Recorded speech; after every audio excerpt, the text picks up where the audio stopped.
The following movie is rated R.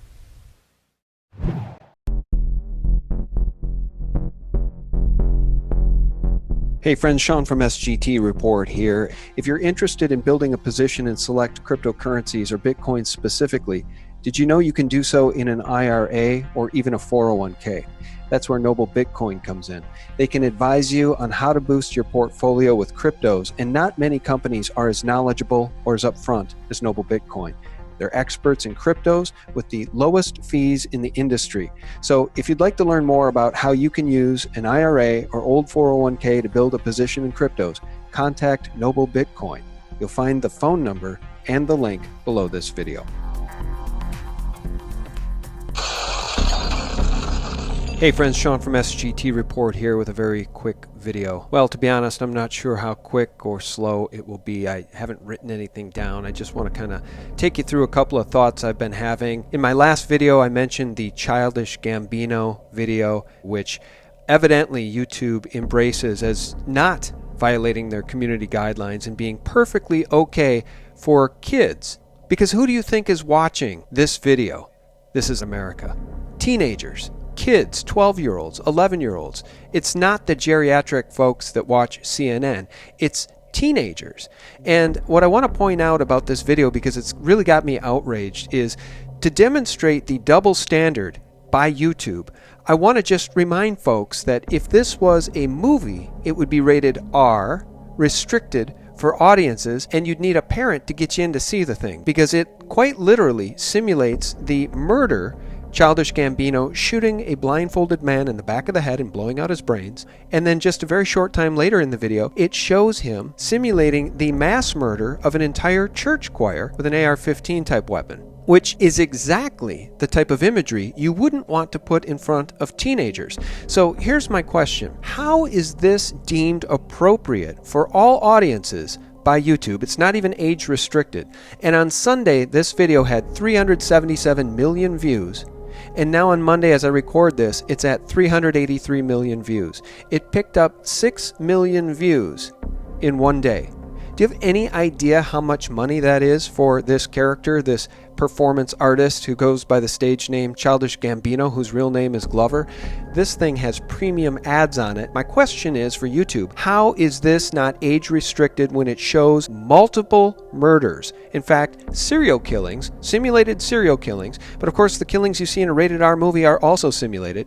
My question for YouTube is, how in the world is this appropriate for all audiences, and how does it not break your community guidelines, which according to you, when you gave me strikes for 3 of my videos, you said it's not appropriate to show violent acts or acts that could motivate violent behavior. How is it okay to show the mass murder of a choir? How is it okay to show the shooting of a masked man by Childish Gambino? It's just outrageous, and you know what? It's just clear that YouTube doesn't care about kids. But guess who else doesn't care about kids? Alex Podesta. Yep. That's the name, and yes, he is related to the Podesta pedo brothers. His real name is Arthur, and Q has been kind enough to remind us how absolutely sick these people are. What is a white rabbit? Q has also asked. Well, it's very clear that a white rabbit is a sex slave or a satanic ritually abused child. A sex-trafficked child is a white rabbit, but guess what? White rabbit programming also produces these handlers, these victimizers of children. All of it. The Art of Alex Podesta at Tender Age.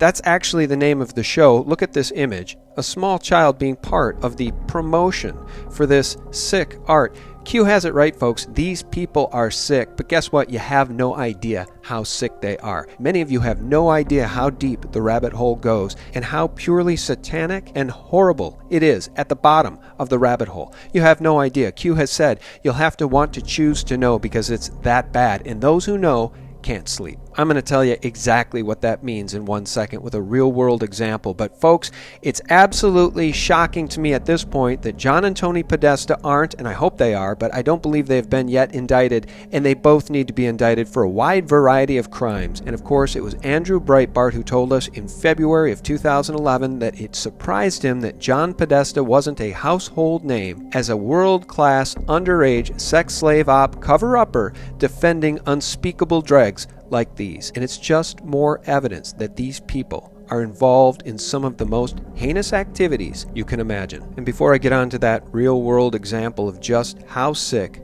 these people are, Q rightly sums up as it relates to all of these pedophiles and child sex traffickers, quote, "These people need to all be eliminated." And now, briefly, because this demon doesn't deserve any of our time, he deserves to go to hell and meet his master, a world-class pedophile who trafficked in child pornography, Peter Scully. Give me your name. It's Peter Scully. We have 6 warrants for your arrest. Wow. He was a pedophile that we tracked down in the Philippines with the help of the Australian Federal Police. His Red Room is the most disturbing story you will ever read. Peter Scully is an Australian who moved to the Philippines in 2011. Now, fortunately, this demon has been arrested and he may face the death penalty. They may actually bring back the death penalty to kill this guy because he was that evil. According to Scully's girlfriend, a 17-year-old ex-prostitute, she says he asked him to get a couple of young girls, one aged 9 and one 12, and she did. According to the girlfriend, nothing terrible happened on the first day, but then on the second day she returned to the flat and found both girls wearing dog collars, and it was the start of nothing short of horrific. A minimum of 8 girls aged 18 months old and older were tortured, and at least one was murdered, all live on camera. The snuff videos created by Scully have been viewed by the Australian and Filipino police, and Scully has been found guilty of the murder of an 11-year-old girl and of the torture and sexual abuse of at least 8 girls, including that 18-month-old infant. The remains of the murdered girl were found under the floor of one of the homes that Scully rented. One of the snuff films this monster created was called Daisy's Destruction. It's almost impossible to believe that another human being can inflict such horror on others, in particular children. Why do you rape young children? The answer is, I don't know. I don't know the real answer. And according to internet legend, the video shows, folks, I'm sorry, please mute this if you have children in the room. The video showed Scully smashing 2 babies together until they were both dead. Others allege it shows him disemboweling a baby after raping it. Now, the good news is Peter Scully was given a life sentence for human trafficking and rape in the Philippines. But the reason I wanted to share this story with you about this real-world Hannibal Lecter, this real-world demon, is because he trafficked in those videos. He sold those videos, and there were people on the receiving end, people who are out there that want to buy and consume this horrific, horrific content. And the question is, who are the people above him? Who are the people that allow these videos to be trafficked? Who are the people that allow these children to be trafficked? And the answer, according to Q, is it's far, far bigger and far, far more disturbing than any of us ever knew. Breitbart was way ahead of the game in 2011 when he pointed the finger at John Podesta, and he was never sued for having written those words. A world-class, underage, sex slave op, cover-upper, defending unspeakable dregs, probably dregs like Peter Scully. Friends, I want to thank you so much for tuning in, and for real news 24/7, visit us at SGTreport.com. God bless.